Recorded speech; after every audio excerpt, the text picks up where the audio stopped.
Assalamualaikum warahmatullahi wabarakatuh. Selamat datang di channel Just Heru.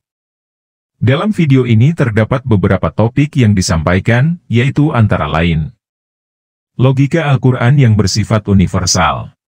Sehingga barokahnya fase itu logika Quran atau logika yang dibangun Quran itu menjadi benar-benar logika yang diterima siapa saja, termasuk diterima oleh orang kafir. Runutan Islam dalam penyebutan nama Allah Subhanahu wa Ta'ala. Maka alam ini harus didahului sesuatu yang maujud. Lah maujud ini yang oleh Islam disebut Allah Subhanahu wa Ta'ala. Pengertian mubah. Kalau mubah itu artinya tarkul haram. Tarkul haram itu wajib apa sunat? Wajib kan? Berarti setiap orang melakukan mubah hakikatnya melakukan wajib, dan itu artinya dapat pahala. Pentingnya ilmu usul fikih. Nah, saya berharap ilmu usul fikih ini tidak boleh hilang. Karena dengan ilmu usul fikih kita tahu mubah adalah tarkul haram dan tarkul haram adalah wajib. Selamat menyimak video ini hingga akhir, supaya bisa paham dan mengambil hikmahnya secara utuh. Terima kasih. Wassalamualaikum warahmatullahi wabarakatuh.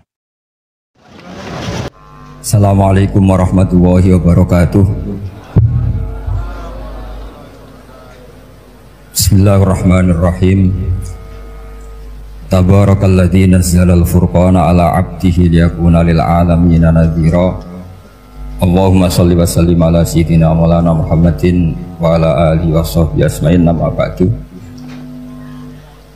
Ingkang sangat kula hormati, sangat kula takzimaken Kiai Haji Mustafa Bisri sedanten keluarga, Kiai Haji Yahya dan semua keluarga besar Bani Mbah Bisri Mustafa.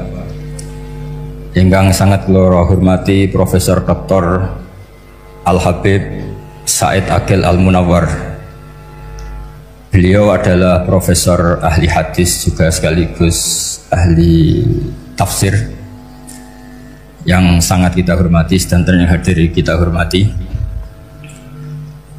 Mari bersama-sama nikmati audisi ini. Jadi ini saya digambar Mbah Mus untuk audisi. Jadi saya lulus apa enggak ya tidak tahu. Tapi saya pastikan tadi kalau Profesor Said Aqil Al-Munawwar fasih membaca Al-Quran, saya akan menjadi kompetitornya, akan fasih memaknai tafsir Quran. Karena saya sudah tidak mungkin bersaing di suara. Orang tahu semua kalau suara saya itu jelek. Mungkin Allah mau bagi-bagi rezeki. Jadi kalau saya suaranya bagus, nanti tidak diundang jadi mufassir, diundang jadi penyanyi hadroh. Jadi sudah itu saya nikmati saja. Begini, saya dari awal itu sudah saya perkirakan. Jadi kalau nasib saya baik, itu kalau kalian tidak paham itu akan ngomong gini, wah ilmunya Gus Ba tinggi sehingga kita tidak paham. Itu kalau nasib sedang baik. Kalau nasib saya buruk, itu minim artikulatif sehingga menjelaskannya bulat, itu pasti nggak pinter orangnya, karena menerangkan saja tidak mudah apa difahami. Tapi kalau nasib sedang baik, sampeannya nggak paham malah muji ilmu saya yang tinggi, padahal kadang nggak memahamkan memang rumusnya itu salah sehingga bulat. Tapi insya Allah nasib saya malam ini baik. Begini, saya dulu pernah berdoa berkali-kali sama Allah Subhanahu wa Ta'ala bahwa saya ingin membaca Quran itu fasih fil makna. Fasih itu artinya jelas, runtutan logikanya jelas. Sehingga barokahnya fasih itu logika Quran atau logika yang dibangun Quran itu menjadi benar-benar logika yang diterima siapa saja, termasuk diterima oleh orang kafir. Kita tahu Umar itu masuk Islam sebelum mondok apa gak pernah mondok? Sebelum mondok, tidak pernah beliau ngaji tafsir, nggak pernah mondok, tapi beliau dengar Quran itu faham. Karena logika yang diutarakan Quran itu logika sesuai fitrah salimah, sesuai akal yang apa? Sehat. Saya dimana-mana cerita karena ini kebanggaan para mufassir. ketika Jubair bin Mut'im bin Adi menceritakan bapaknya, yaitu Mut'im bin Adi. Beliau adalah orang yang sangat pintar sekali, sehingga didelegasikan oleh kafir Quraisy untuk jadi negosiator di Asra Badrin. Jadi perang Badar itu kan ada Asra Badrin, orang-orang kafir yang ditawar Islam. Kemudian orang ini diutus untuk jadi negosiator. Singkat cerita, pas datang ke Madinah, pas Rasulullah SAW baca surat Wattur wa kitabim mastur fi raqim mansur sampai ayat am khuliqu min ghairi syai'in am humul khaliqun sampai ayat am khalaqus samawati wal ard. Di ayat itu Allah menceritakan kalau Tuhan-Tuhan yang kamu anggap Tuhan itu sebagai Tuhan, misalnya Lata, Uzza, Manat, nggak apa-apa kata Allah. Tapi kata Allah, saya minta bukti prestasi mereka apa kalau sebagai Tuhan itu. Apakah pernah ikut menciptakan langit bumi? Atau kalau nggak bisa menciptakan urun, kata Allah, urun semen sak-sak, kata Allah, sementing urun. Sehingga logika lalu terbangun, prestasinya apa? Tuhan-Tuhan yang kami tuhankan itu. Kata Allah, Qul ara'aytum ma tad'una min dunillah aruni madza khalaqu minal ardi am lahum syirkun fis samawati. Kalau mereka Tuhan, tunjukkan prestasinya ke saya, kata Allah. Apakah mereka terlibat dalam penciptaan langit dan bumi? Atau kalau nggak bisa menciptakan 100%, kata Allah, setidaknya urun. Ya tadi urun semen, amlahum syirkun fisamawat, syirkun maknanya urunan. Lalu ketuhanan berhala, Uzza dan sebagainya batal karena ayat ini. Orang kafir berpikir, wah ini tidak Tuhan karena nggak punya prestasi apa-apa. Lalu mereka secara ekstrim malah berpikir ateisme, tidak mengakui adanya Tuhan. Kalau nggak diakui adanya Tuhan, berarti alam raya ini dimulai dari ketiadaan. Logikanya berarti begini, hadhil maujudat khalaqahal adam. Langit yang karuan wujud, bumi yang karuan wujud, hewan-hewan yang karuan wujud, matahari, rembulan, lautan semuanya wujud. Kemudian semua maujudat ini dirumuskan khalaqahal adam, diciptakan oleh ketiadaan. Pertanyaannya adalah mahwal junun asyaddu min hada, kegilaan apa yang lebih parah ketimbang ini? Karena sesuatu yang wujud dimulai dari sesuatu yang tidak wujud. Berarti sama dengan mengatakan hadhil maujudat khalaqahal adam, semua yang enggak ada ini diciptakan oleh sesuatu yang enggak ada. Jadi semua yang ada diciptakan oleh sesuatu yang enggak ada. Maka Quran ketika ngendikan am khuliqu min ghairi syai'in, apakah kalian semua atau mereka semua diciptakan min ghairi syai'in, min ghairi khaliqin maujudin. Saya ngecek di beberapa tafsir, termasuk bukan kitab tafsir tapi maknanya sama seperti di Ihya. Masa alam raya seindah ini, seeksistensi ini, senyata ini kemudian diciptakan oleh sesuatu yang tidak ada. Mereka akhirnya mikir, ya harus diciptakan oleh sesuatu yang ada.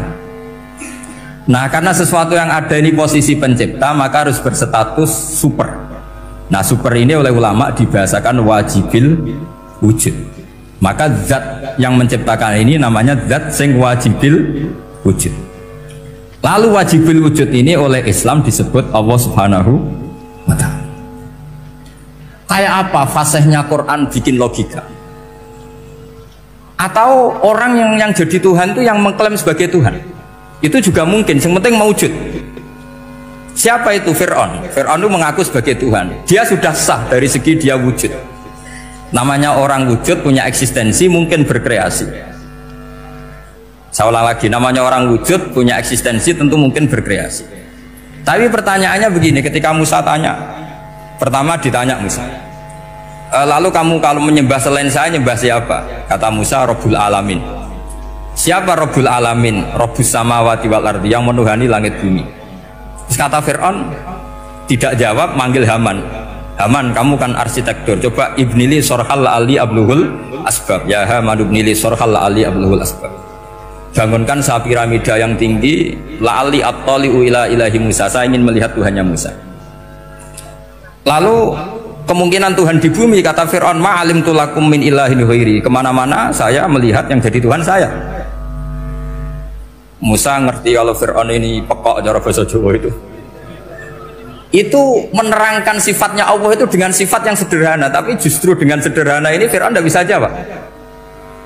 Terus Nabi Musa ganti argumentasi, Rabbukum wa Rabbu abaikumul awalin, yang nuhani nenek moyang kamu, leluhur kamu. Itu terperangah, kagetnya bukan main Fir'aun. Karena para umatnya, para punggawanya lalu berpikir, kalau ini Tuhan berarti buyut-buyutnya nggak ada Tuhan, kan Tuhannya datang terlambat. Makanya Pak Jokowi kalau dituduh PKI gak terima. Saya ini tahun lahir tahun berapa gitu. Pas ada PKI itu masih 4 tahun. Masa ada PKI balita? Ini enggak. Ini ada Tuhan balita, Tuhan terlambat.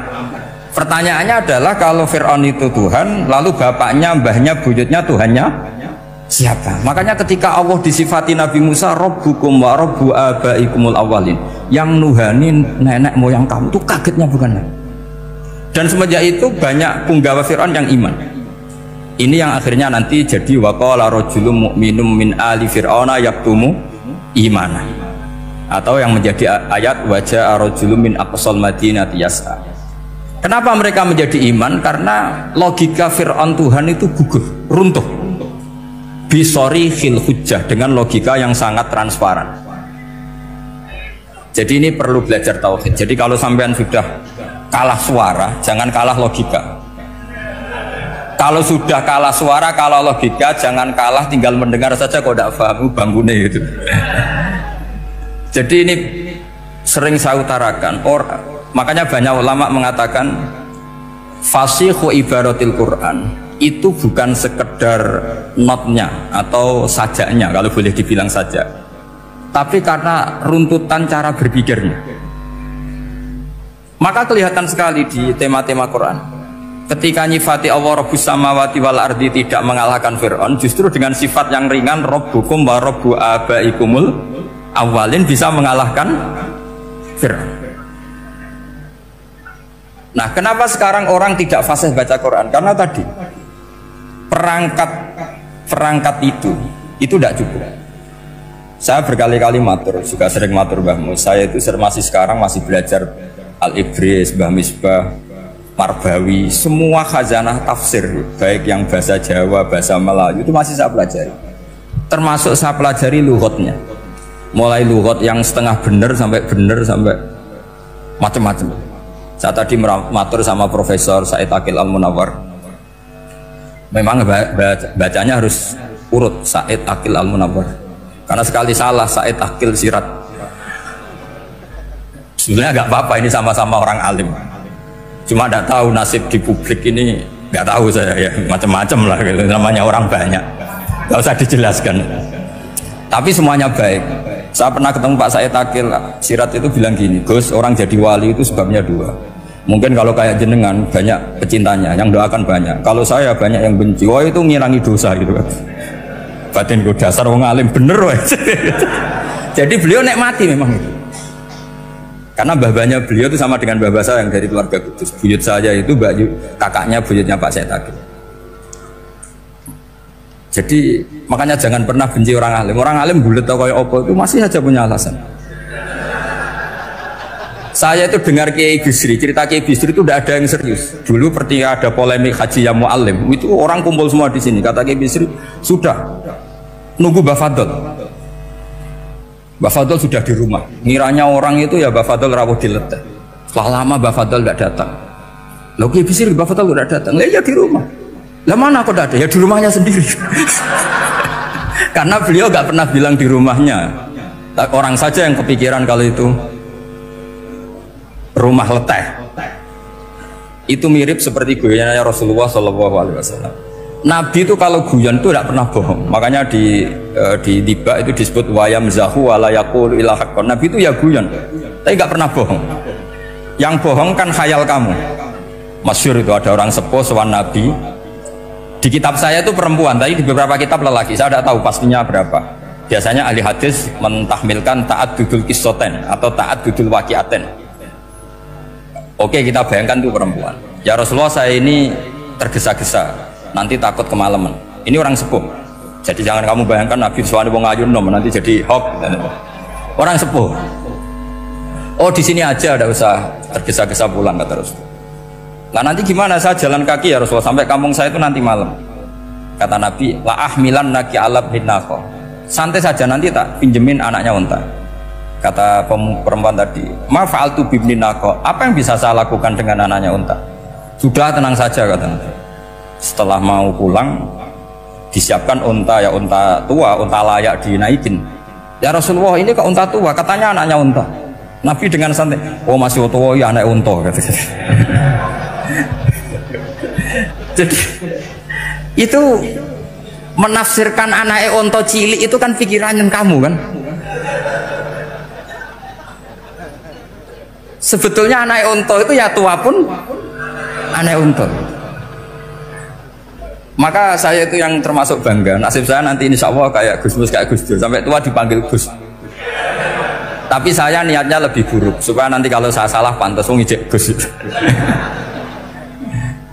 Tapi dalam kompetisi kadang Gus itu kalah. Itu dulu di Pondok Sarang tuh kalau ke WC itu antri. Itu yang di WC didodok supaya cepat keluar. Ayo cepat keluar, saya Gus. Dikira teror Gus itu yang di WC menjadi takut. Yang dalam WC gak kalah, saya malah kiai. Iya. Jadi memang kacau kalau sudah logika itu kacau. Tapi di Ihya kitab yang populer dikaji di pesantren, itu ada babnya.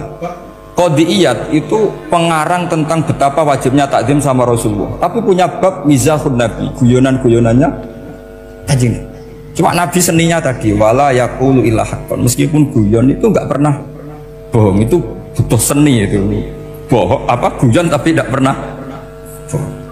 Tapi umatnya ada saja yang pernah niru, ya termasuk Ki Bisri tadi. Sudah nunggu Mbah Fadl, sudah di dalam. Ketika ditunggu ternyata ya dalamnya Mbah Fadl sendiri, bukan di dalam apa? Leteh. Ada seorang raja yang gemar kawin karena orang Arab gemar kawin. Itu setiap ada perempuan cantik ingin dinikah. Nikah itu masih baik, jadi sama ndak usah anti. Soal kamu dengki sama orang poligami itu ya hasud gitu. Yang layak biar poligami asal ada yang mau dan siap-siap ada tambah satu hilang satu biasanya. Singkat cerita dia itu cinta sama seorang perempuan. Nah perempuan itu ditanya-tanyakan sama pemuda situ ajudan dia, gimana saya boleh nikah itu? Jawabannya tadi kaifatang kihuha wa qad ra'aitu qabbalaha rajulun. Kok kamu nikahi gimana? Saya pernah melihat dia itu dicium seorang lelaki. Kamu itu seorang raja, masa nikahi perempuan yang pernah dicium seorang lelaki? Wah itu miso-miso raja. Udah enggak. Saya ini raja muslim soleh, masa nikahi orang yang pernah dicium lelaki? Suatu saat si pemuda ini menikahi perempuan itu. Mangkelnya bukan main, karena dia saingan sama raja, gak mungkin menang. Satu-satunya menang itu bikin hoax tadi itu. Ini cerita ini di Ithaf, di sarahnya Ihya. Kamu kira di ini di cerita Alfu Yaumin wa Lailatin Abu Nawas, enggak, ini cerita di Ithaf. Kitab yang sangat sakral karena sarahnya apa? Ihya. Setelah nikah, maki-maki raja. Orang tidak punya harga diri, perempuan pernah dicium orang kok dinikahi. Tadri mandalikar rojul, kamu tahu siapa lelaki itu? Gua abuha, yaitu bapaknya. Oh terrajan wasem, nggak ngerti gue. Jadi apa? Kiai dulu itu rileks. Sehingga saya datang ke sini ketika diminta sama Mbak Mus. Sebenarnya nggak diminta, diperintahkan. Karena pasti pakai agak-agak otoriter gitu. Karena di atas kita, jauh di atas kita. Mbah Mun guru saja manggil beliau Lek. Karena kita tahu Mbah Mus punya ibu, ibunya itu binti Khalil Harun. Mbah Khalil itu, saya punya manakibnya banyak tentang Mbah Khalil Harun. Jadi beliau itu adiknya Umar Harun. Mbah Umar Harun itu dulu alim-alimnya Ki Sarang. Setelah Mbah Ghazali itu Mbah Umar Harun, termasuk Mbah Khalil Harun yang ngaji sama kakaknya Umar Harun. Setelah beliau alim alama, singkat cerita setelah menyelesaikan pendidikan, pindah ke Kasingan itu dibawain santri oleh kakaknya namanya Umar Harun. Nah Mbah Harun itu punya istri namanya Mbah Sinto, itu saudaranya Mbah Ghazali. Makanya Mbah Mun manggil Mbah Mus itu Lek, karena Mbah Mun ke Mbah Ghazali itu Mbah Mun Nyai Mahmudah binti Ahmad.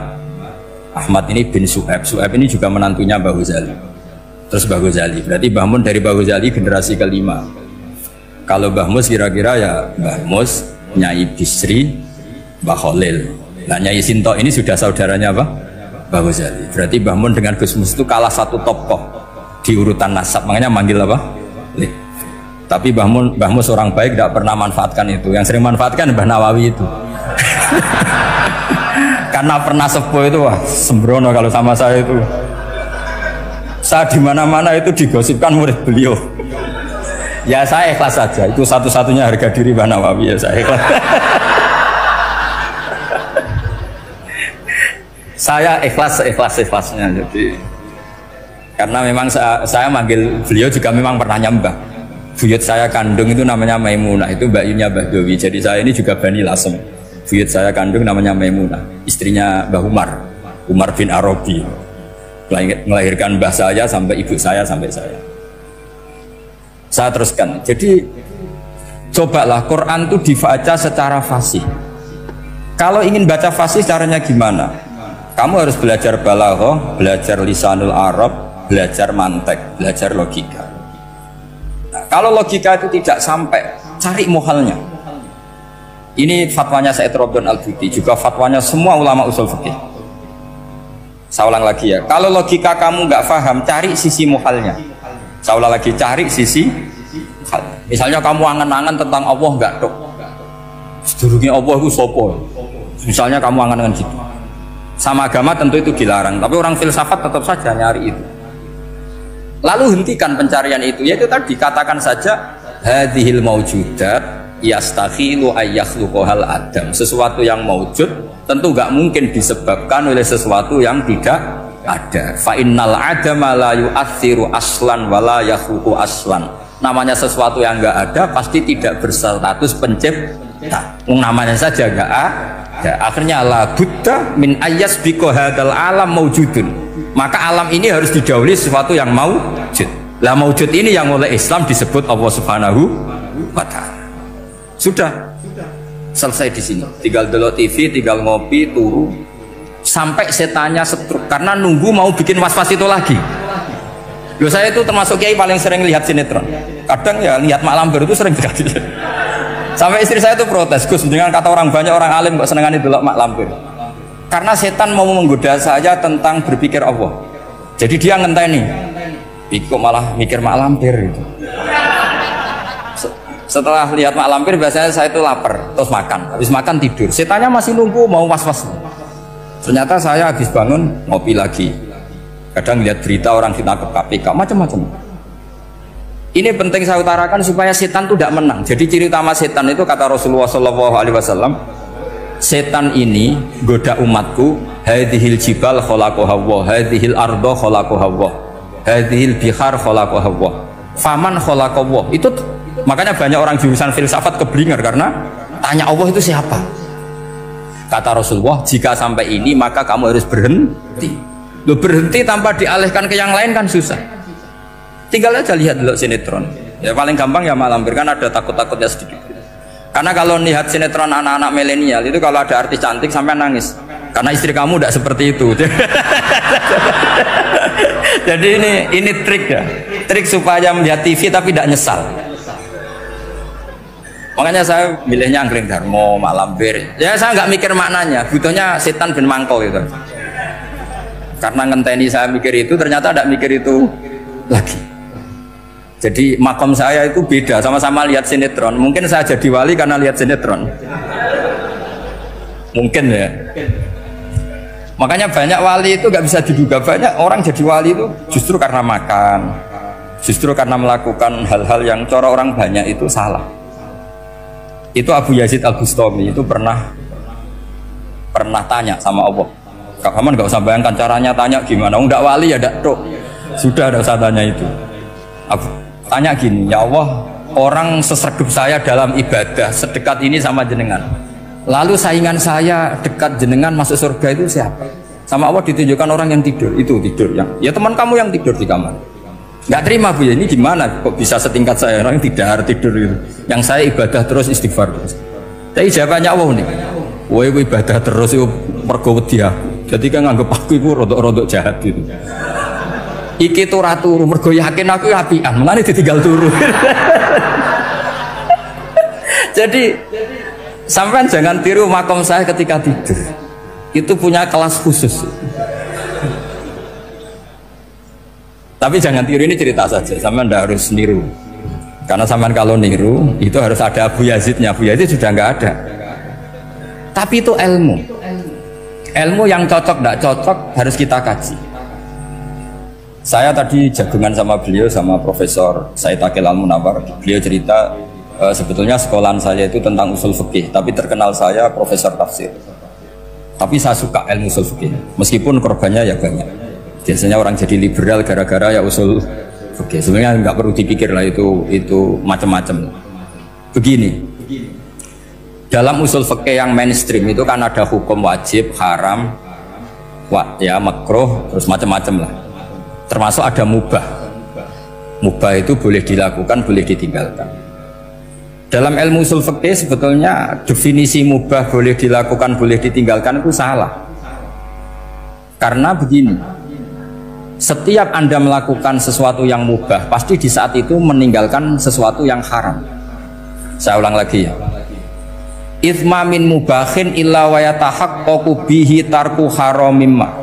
Semua teks di lubul usul seperti itu. Memang saya hafalkan karena ini cara saya jadi wali yang mudah murah. Itsma min mubahin illa wa yatahaqqaqu bihi tarku haramimma. Fayatahaqqaqu bisukun tarkul qatli wa bisukut tarkul qadzaf. Terus beliau membuat sekian contoh. Hukum mubah itu kata ulama yang lain kan boleh dilakukan, boleh ditinggal. Itu tidak benar. Mubah itu ya wajib. Karena setiap kita melakukan mubah, maka saat itu berarti kita meninggalkan barang haram. Coba orang tidur itu artinya apa? Tidak zina, tidak maling, tidak selingkuh, tidak mabuk. Sampean di pondok nikmati jagungan, rokokan, ngopi. Artinya nikmati rokok, nikmati kopi. Tidak menikmati tontonan di bar. Makanya kita berharap malaikat itu belajar usul fikih sehingga ketika kita rokok di pondok dilihat hada taroka melihat bar, wahada taroka melihat dangdutan, wahada. Jangan sampai malaikat bilang gini, dasar kere rakra delok. Itu repot kalau sampai begitu. Nah, kalau mubah itu artinya tarkul haram. Tarkul haram itu wajib apa sunat? Wajib kan? Berarti setiap orang melakukan mubah hakikatnya melakukan wajib, dan itu artinya dapat pahala. Salah sampean ngajine ra khatam, dadi nglakoni mubah itu mengira tetap mubah. Maka berbahagialah orang yang ngajinya khatam. Makanya setahu saya kiai-kiai Mbah Mun ya sering guyon. Setahu saya Mbah Mun kalau ketemu Mbah Mus ya guyon terus. Guyonnya ini adalah waminal qutbi kata Imam Ghazali. Qutbu hadzal al-istildad bil mubahat. Poros agama ini pada akhirnya adalah nikmati sesuatu yang dibolehkan Allah Subhanahu. Orang itu kalau fasik, mau makan siang aja kalau nggak ditemani perempuan cantik nggak bisa makan. Mau jalan-jalan kalau nggak ditemani perempuan cantik nggak bisa jalan-jalan. Kalau kiai-kiai itu enggak, gujluk-gujlukan wis seneng ira karuan. Dulu terkenalnya Kiai Bisri, Kiai diundang katanya mau ada menteri. Ternyata menterinya ya beliau tidak masak antok di sini. Karena mananya menteri itu pembantu presiden. Semua kita adalah bantu presiden terlaksananya kedamaian itu. Loh iya kan? Saya berkali-kali ngomong di mana-mana. Apa artinya menteri pertanian kalau kita tidak nanam padi? Mbok pinternya kayak apa tetap nggak ada ketahanan pangan. Sekarang menjadi ketahanan pangan itu rumusnya menteri apa karena petani mau nanam padi? Itu hakikatnya membantu presiden dalam ketahanan pangan. Cuma petani lebih keren karena tidak butuh digaji. Kalau menteri ya keren tapi kurang keren karena masih dapat apa? Gaji. Akeh tunggale lan mikir untuk gaji. Nah petani ndak mikir nggak dapat gaji. Oh, itu keren. Selalu rakyat lebih keren dibanding pejabatnya. Memang gitu aturannya begitu. Aturannya begitu. Kamu saja yang kurang syukur. Jadi rakyat tuh gremeng, enak jadi menteri. Ya sudah itu hak kamu. Tapi saya tidak berpikir seperti itu. Maka saya ulang lagi ya. Kenapa saya ngomong seperti ini? Supaya tadi saya sudah bilang, saya sudah nggak menang dalam suara, harus menang dalam logika. Karena ini audisi, ini audisi. Di kabar Mbah Mus, nanti yang menang siapa tidak tahu. Tadi Pak Muat, sekarang saya, kemarin Gus Zobur nggak tahu saya. Nanti masuk nominasi apa nggak tahu. Begini. Kalau artinya fi'lul mubah itu tarkul haram, saya ulang lagi. Kalau fi'lul mubah itu artinya tarkul Maka mubah ini spesial, spesialnya. Sehingga Allah kadang ngendikan sederhana sekali. Wa min ayatihi manamukum billaili wan nahar.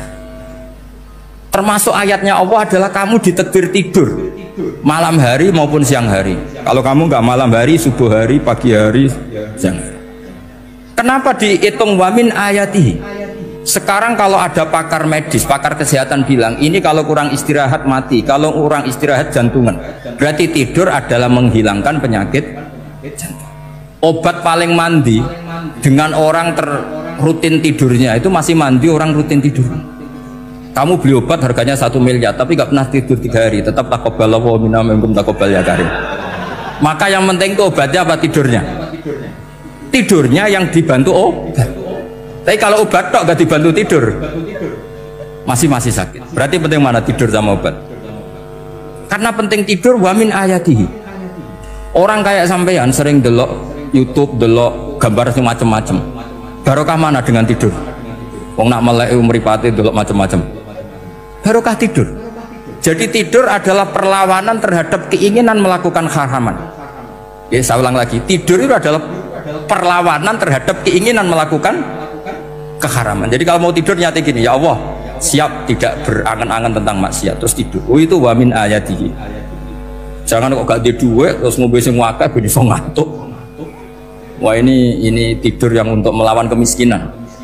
Supaya lupa utangnya tidur, lupa kasusnya, itu udah akan jadi wali yang seperti itu. Kalau jadi wali tak gugat ya. Nah, sehingga karena mubah itu tarkul haram, Allah itu sering menghitung ibadah yang super itu halal mubah. Misalnya Allah ngendikan kulu washrobu, kamu harus makan. Sekarang gini, jaga kesehatan itu wajib enggak? Wajib. Kalau saya tidak sehat tidak bisa ngaji di sini.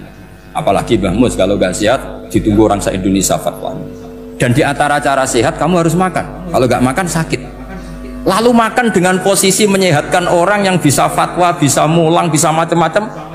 Posisi ini super apa tidak super? Super. Maka Allah kadang sederhana ngendikan ibadah itu kulu wasrobu jom kowe yo mangan yo. Tapi ayat ini menjadi tidak hebat kalau dibaca orang tidak pernah ngaji usul fikih. Pangeran piye toh trimo ngongkon mangan kowe dikongkokno kulu. Wis ora usah ngono ya wis mangan. Rusak Quran kena makna ngono iku rusak. Kamu tahu superiornya ayat kulu wasrobu kalau belajar fa inna fi'lal mubah berarti tarkul haram karena saat melakukan mubah artinya tarkul haram. Dan tarkul haram itu penting. Sekarang gini, merusak diri sendiri haram apa enggak? Haram. Untuk supaya tidak rusak kamu harus makan. Berarti makan wajib apa sunat? Wajib. Lho sing haram itu kalau tulung piring dintekno. Nah, dengan cara pemaknaan seperti ini Quran akan superior. Bahkan di ayat-ayat yang kelihatannya sederhana, kulu washrobu wala tusrifu. Ketika Nabi Musa dimenangkan mengalahkan Fir'aun, itu Allah firman pertama gitu, kamu harus makan mimma razaqnakum. Cuma syaratnya wala tatghaw fihi fayakhilla alaikum ghadab. Kalau kamu berlebihan nanti dapat ghadab saya. Nah, khawatir saya kalau ilmu ini sudah hilang terus ayat-ayat yang biasa tentang kemanusiaan dikira biasa. Padahal ayat ini super. Misalnya nikah. Nikah itu oleh Allah, perempuan yang kita nikahin itu oleh Allah disebut surga. Saya punya bukti, misalnya gini ayat ya, wala tangkihul musyrikati hatta yu'min wala amatum mu'minatun khairum min musyrikati walau a'jabatkum. Terusannya ayat wala tangkihul musyrikina hatta yu'minu wala abdu mu'minun khairum min musyriki walau a'jabakum. Terusannya ayat ulaika yad'una ilan nar. Para musyrikah yang ingin kamu nikahi karena mereka non muslim atau kafirah atau musyrikah itu hanya mengajak kamu masuk neraka. Maksudnya ngajak itu kan bisa saja kamu tertarik perempuan tadi sampai kompromi merubah akidah kamu. Terusannya ayat wallahu yad'u ilal jannah. Harusnya dengan perbandingan kamu jangan menikahi musyrikah. Logika perbandingannya kan wallahu yad'u ila nikahil mu'minah. Saya ulang lagi, harusnya muqabalahnya kan wallahu yad'u ila nikahil mu'minah. Allah mengajak kamu supaya menikahi mu'minah. Tapi kata mukminah sama Allah diganti wallahu yad'u ilal jannah. Allah mengajak kamu masuk surga. Ila nikahil mu'minah. Artinya gini, Setiap kamu hubungan intim sama istri kamu, itu adalah menjadi kamu tidak zina. Jadi kalau kamu tidak zina, barokahnya istri kamu ini penopang kamu masuk surga. Makanya Rasulullah pernah ditanya, ibadah itu apa saja? Nabi secara ringan diantara jawabannya, wa fi buti ahadikum shadaqah. Sudah kamu ngumpuli istri kamu itu ya ibadah. Terus kata sahabat-sahabat, ya Rasulullah ayati ahaduna syahwatahu wa walahu ajrun. Yang benar saja Rasulullah, masa urusan gitu dapat pahala gitu. Nabi jawabannya ya enteng, alai salawatu fi haramin aka'ana ali wisrun. Kalau dia salah yang dikeloni kan ya dosa. Berarti kalau ngeloni yang benar juga pahala. Berarti istri kamu itu jannah surga. Cuma jannah yang agak aneh karena rewel itu agak aneh. Jadi itu jannah yang agak aneh. Maka supaya jannah ini tidak aneh, kata Rasulullah itu cara bersuami istri itu, kata Rasulullah, halla jariyatan tula ibuka wa tula ibuka. Sebagian riwayat, halla jariyatan tudhohikuha wa tudhohikuka. Kamu cari perempuan yang gampang guyon, gampang rileks. Mula abah itu rileks, mudhohaka ya rileks. Saya berkali-kali cerita, saya ini termasuk orang yang nggak pernah diskusi penting sama istri saya, karena takut tegang. Biasanya kalau tegang itu yang suaminya kalah. Jadi saya itu nggak pernah diskusi penting. Saya kemarin mau ke Pasuruan ya, mau ke Peloso itu ditanya mau kemana, ya tidak tahu. Terus pulangnya kapan, ya nggak tahu. Wong kok rohan. Ya saya senang saja. Nggak roh itu artinya kan bodoh. Orang bodoh itu nggak mukallaf, artinya nggak dosa kata saya. Jadi saya ngambil hikmahnya saja. Anda tahu, ditakoi kok jawabannya ora jelas. Ora jelas itu misteri. Memang dunia itu penuh misteri. Pokoknya tak itu.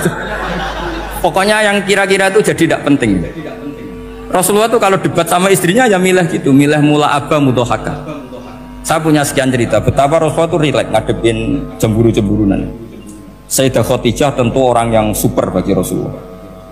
Sampai ketika adiknya Sayyidah Khadijah, kalau nggak salah namanya itu Halah itu, kalau datang itu Rasulullah itu menjamu karena mengingatkan suara Khadijah. Kalau muji Khadijah itu sudah langit Rasulullah. Sehingga Aisyah itu cemburu. Bagaimana anda selalu muji Khadijah? Waqad abdalakallahu khairan minha.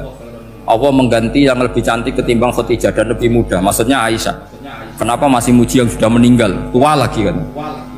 Gantian Sayyidah Fatimah yang tersinggung karena ibunya ditua-tuakan. Itu ketika Fatimah cemburu, mangkelnya sama Sayyidah Aisyah. Mangkel manusiawi loh. Nggak usah kamu jadi Syiah terus benci Aisyah itu. Karena kalau kamu jadi benci Aisyah berarti kamu nganggap Aisyah itu salah. Dan itu efeknya di Rasulullah, berarti Rasulullah milih istri yang salah. Makanya kita ini madzhabnya ahli sunnah. Abu Bakar tidak mal'un. Kenapa tidak mal'un? Kalau kamu bilang Abu Bakar mal'un berarti Rasulullah salah pilih teman. Umar tidak mal'un karena Rasulullah pasti milih teman yang benar. Begitu juga milih istri yang benar. Dalilnya tidak usah jauh-jauh. At-thayyibatu lit-thayyibi. Atyabut thayyib tentu Rasulullah. Berarti istrinya pasti thayyibah. Jadi madhab ahli sunnah dalam madhab sing jelas-jelas min baini farsi wa damil labanan khalisan sa'iwal lisyari. Jadi kalau kamu cari logika gampang saja. Nabi itu thayyib, bahkan atyabut thayyib. Padahal kata Allah at-thayyibatu lit-thayyibi. Ya jelas ya. Jadi ini tidak usah dimasukkan hati tentang konfliknya Aisyah dan Fatimah, itu biasa saja.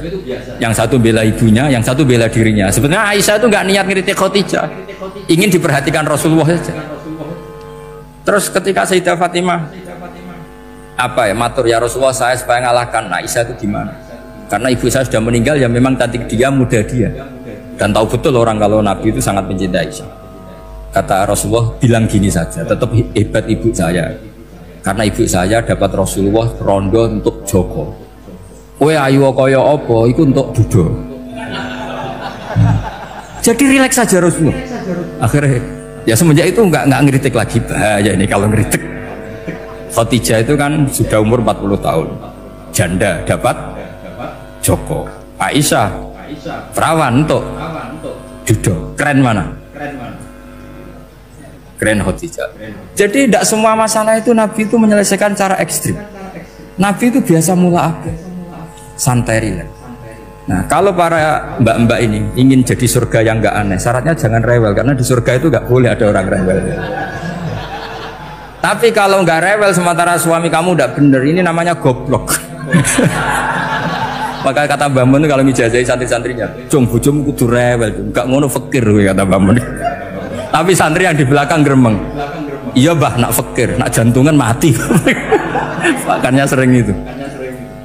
Jadi di antara ulumil Quran itu ada istilah maudhi'ul mutmar mengganti maudhi'ud dhamir atau maudhi'ul lafzi menggantikan lafdan akhar. Itu memang agak jelimet di ilmu tafsir, tapi bagi pelakunya itu menjadi gampang. Ya tadi, ketika Allah melarang nikah hal musyrikah, saya ulang lagi. Ketika Allah melarang nikah hal musyrikah, normalnya perbandingannya kan wallahu yad'u ila nikahil mu'minah. Tapi sama Allah digenti, wallahu yad'u ilal jannah. Itu menunjukkan bahwa nikahul mu'minah adalah al jannah. Karena kamu hubungan intim ya ibadah. Diwamuk kowe sabar ya ibadah, nafakoi ya ibadah, neng-nengan gejatan senjata juga ibadah. Seru Bang, neng-nengan itu seru. Karena memang di antara sistem tubuh kita itu butuh masa-masa jeda. Mari cerdas. Karena tubuh kita ini tidak hanya butuh seneng, tapi juga butuh susah. Susah itu melahirkan kearifan. Jajal bojomu tahu minggat, mesti kearifan kamu meningkat. Jadi minggat itu ya penting. Nikmati saja. Loh, ini saya nggak ngajari keburukan. Memang seperti itu. Nah, saya berharap ilmu usul fikih ini tidak boleh hilang. Karena dengan ilmu usul fikih kita tahu mubah adalah tarkul haram dan tarkul haram adalah wajib. Maka Allah sering sekali membicarakan sesuatu yang mubah itu superior. Kayak tadi wa min ayatihi manamukum billaili wan. Nah, termasuk ayatnya Allah adalah kamu itu tidur. Cara berpikir tadi, kalau saya tidak tidur sakit, kalau sakit habis biaya banyak. Sementara tidur hanya butuh seperti ini. Betapa baiknya Allah dengan tidur bisa menjaga kesehatan yang kalau tidak dijaga berbiaya tinggi. Berarti hadan naumul ibadah. Terus ulama bilang tidur itu ibadah kalau niatnya litaqawi alal ibadah. Tapi nak wae blojo turu lah itu sing masalah. Tapi tentu ilmu itu ada pembanding. Sekarang ketika kamu tidur itu tarkul wajib apa tarkul haram, lah itu masalahnya. Seringnya kamu itu tarkul wajib. Wae mulang turu, wae ngantor wong kerja turu. Lah itu tarkul haram apa tarkul wajib? Tarkul wajib. Kalau tarkul wajib berarti status tidur kamu haram. Sudah pinter ini, sudah maju ini, sudah maju. Jadi saya belajar usul fikih lagi-lagi karena untuk menjadi mufassir itu harus menguasai balaghah, menguasai usul fikih, menguasai lisanul arabi. Nah, lisanul arabi yang sering saya contohkan berkali-kali. Saya punya kitab namanya Ar-Risalah. Orisinil karangannya Imam Syafi'i. Saya baca beberapa kali khatam. Juga saya beberapa kali bacakan santri. Itu kalau memaknai Quran secara lisanul arabi itu gampang sekali. Gampang sekali. Ketika Imam Syafi'i mengatakan kamu boleh tayamum ketika bepergian dan saat bepergian itu tidak menemukan air, syaratnya kamu tolabul ma', cari-cari dulu. Ketika ditanya sama ashabus Syafi'i kenapa harus cari-cari dulu, jawabannya enteng. Li'anna Allah ta'ala yaqul falam tajidu ma'an wala yuqalu liman lam yatlub lam yajid. Karena Allah ngendikan kemudian kamu tidak menemukan air. Di mana-mana tidak menemukan setelah mencari. Kalau belum mencari namanya tidak tahu. Jadi dari kata falam tajidumaan kemudian kamu tidak menemukan. Tidak menemukan berarti apa? Setelah mencari. Sehingga beliau mensyaratkan dicari-cari dulu, baru berkesimpulan tidak menemukan. Nah, setelah tidak menemukan kamu baru boleh tayang. Segampang itu ilmu usul fikih di depan Imam Syafi'i. Ulumul Quran dianalisis dengan usul usik. Ketika ditanya kenapa Anda mensyaratkan nikah itu pakai wali? Ayatnya apa? Kalau hadisnya jelas, la nikaha illa biwaliyin mursyidin. Ayatnya apa? Imam Syafi'i secara enteng baca ayat fala ta'duluhunna ayyankihna azwajahunna idza tarawdu bainahum bil ma'ruf. Jika wanita yang kamu waleni, saya ulang lagi, jika perempuan yang kamu walikan, misalnya kamu punya anak yang umur 20 tahun ingin nikah sama seseorang, sing seseorang ini layak, ya misalnya kiai ya apal alfiyah. Tadi kata Mbah Mus itu muridnya Mbah Khalil itu alfiyah diwolak-walik apa. Saking seringnya belajar alfiyah kata beliau sampai santri apal alfiyah wolak-walik tapi roh carane jamak kosor. Karena dulu pondoknya mau pondok nahwu. Jadi kayak di ngelirap itu. Tonggone nganti apal fa'ala yaf'ulu fa'lan. Cinone weh apal sange bedino itu ujiane ra selawatan. Fa'ala yaf'ulu fa'lan wa ma fa'lan wa fa'ilun. Jadi pondok ya macam-macam. Itu saya tadi sampai mana itu? Tentang apa? Wali nikah kan? Di bab fikih, saya ulang lagi di bab fikih.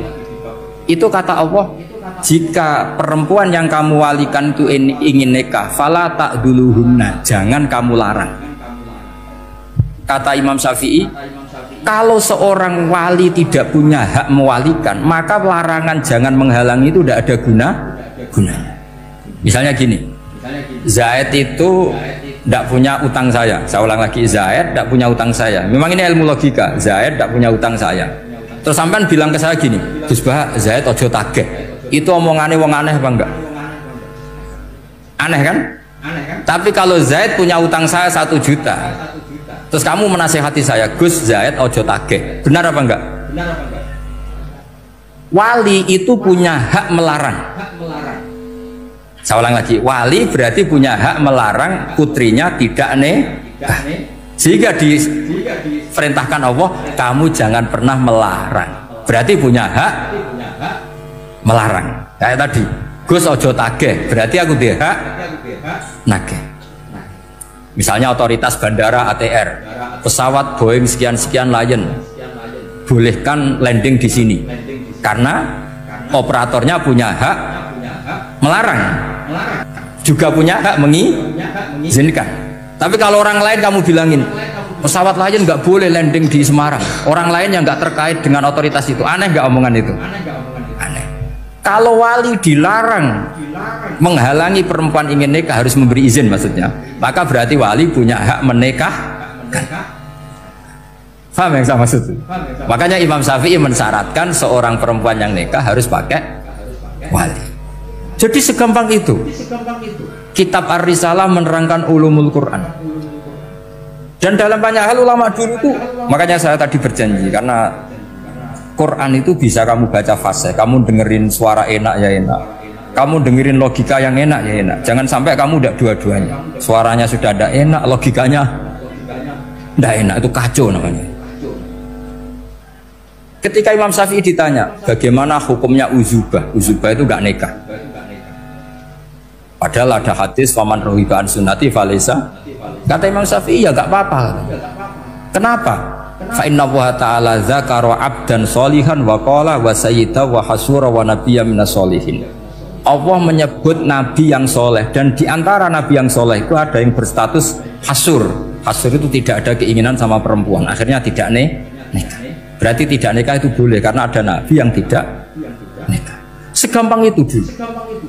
Saya punya kitab, saya ini baru gencar-gencarnya kampanye kitab Syajaratul Ma'arif, karena memang kitab itu bagus, menurut saya simpel dalam memahami Quran.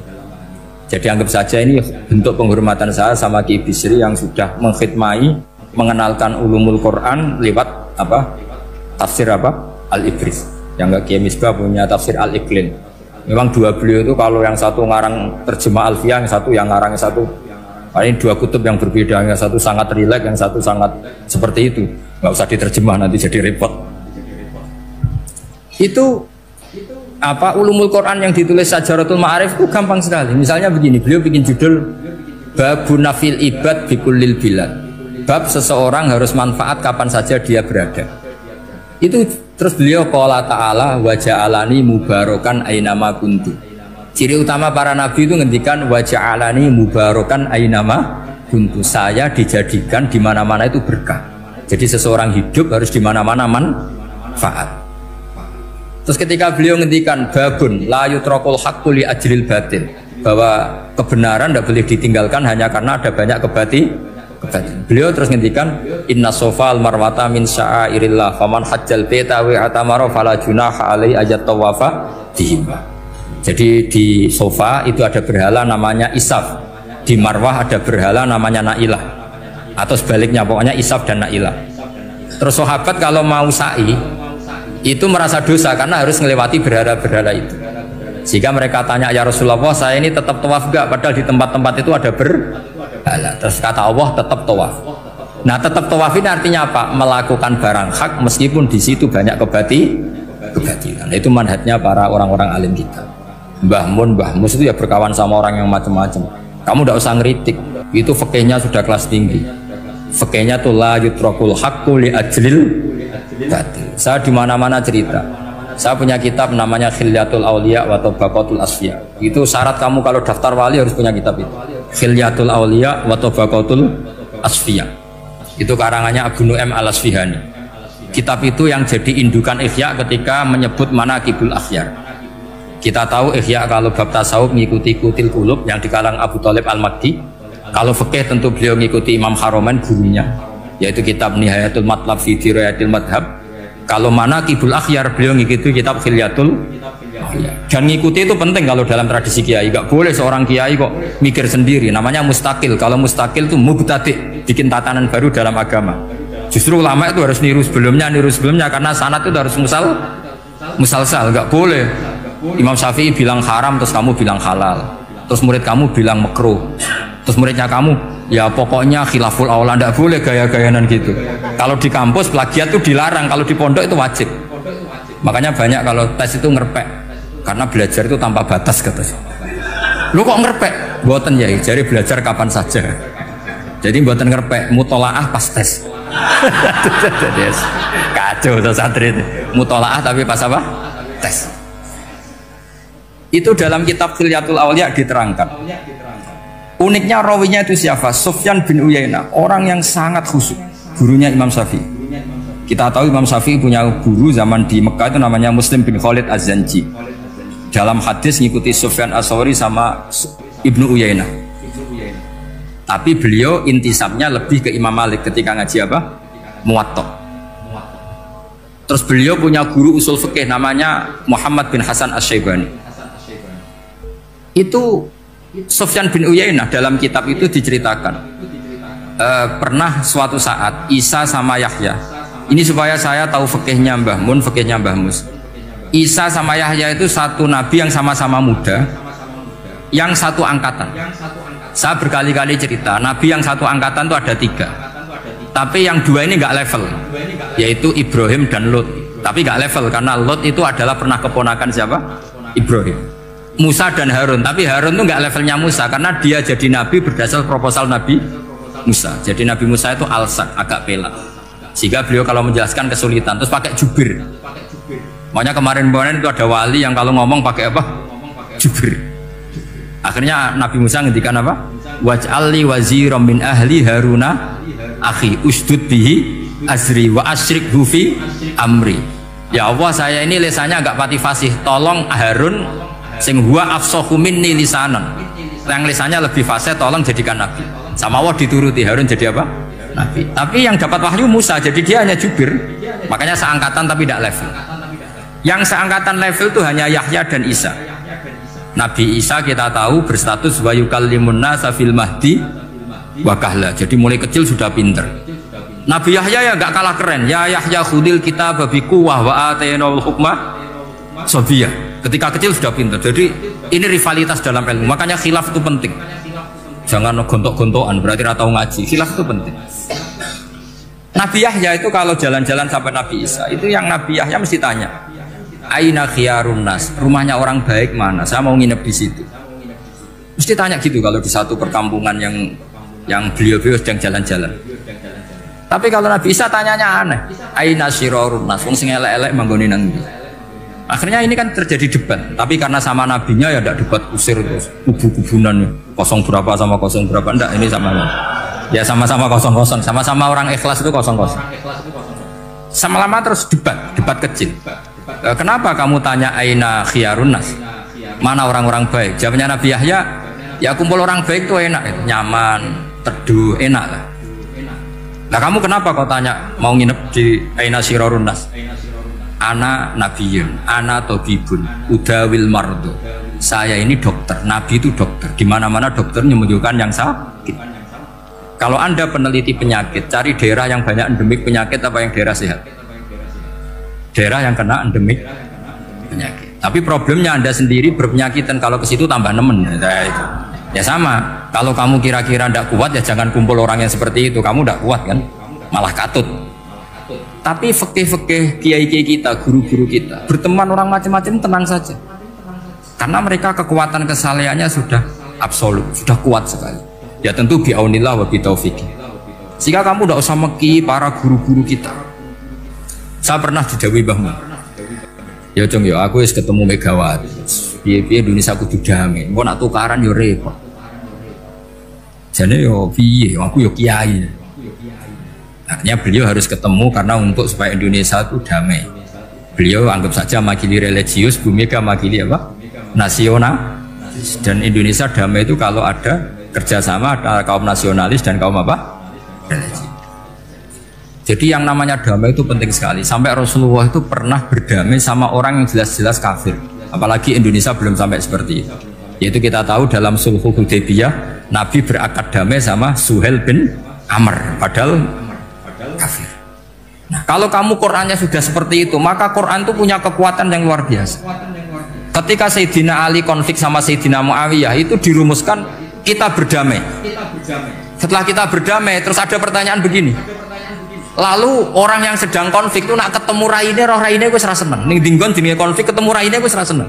Oke, kita pakai mediator, kata Sayyidina Ali. Akhirnya Sayyidina Ali pakai mediator, Muawiyah pakai mediator. Terus orang Khawarij bilang, dalilnya apa mediator itu? Nggak ada Qur'annya. Itu orang Khawarij. Sama nggak usah tanya. Kalau orang sekarang yang apa Gus? Wah itu mari fitnah, itu provokator berarti tanya gitu. Singkat cerita, terus Sayyidina Ali itu agak marah. Karena beliau terbentuk oleh Quran. Itu spontan Sayyidina Ali baca ayat wa in khiftum shiqaqa bainihima fab'atsu hakaman min ahli wa hakaman min ahliya. Jika suami istri menghadapi konflik, di mana-mana konflik roh raine kan gak seneng. Maka yang keluarga lelaki kirim mediator, yang keluarga perempuan kirim. Terus dari Sayyidina Ali, wa ummatu Muhammad a'dhamu min amri rajulin wa imra'atin. Umatnya Muhammad lebih serius ketimbang urusan lelaki dan perempuan. Wong suami istri saja kalau konflik butuh mediator, apalagi hadhil segampang itu mereka istidlal. Jadi mediator dalilnya mana ya? Dalilnya wa in khiftum shiqaqa bainihima fab'atsu hakaman min ahli wa hakaman min ahli. Dulu Quran itu seperti itu. Nah sekarang problemnya Quran itu tidak dikaji seperti itu, sehingga fasihul ibarat atau fasihul akli atau balaghatut ta'aqqul itu enggak ada. Makanya saya ini pengagum kitab Ibnu Hajar al-Asqalani yang nyarai Bukhari. Kata Ibnu Hajar al-Asqalani, termasuk mukjizatnya Quran adalah al-iltizat al-aqli. Akal itu menjadi nyaman. Itu uniknya yang dicontohkan seperti ngaji saya malam ini. Misalnya Allah ngendikan am khuliqu min ghairi syai'in, yang namanya maujudat tentu diciptakan sesuatu yang maujud.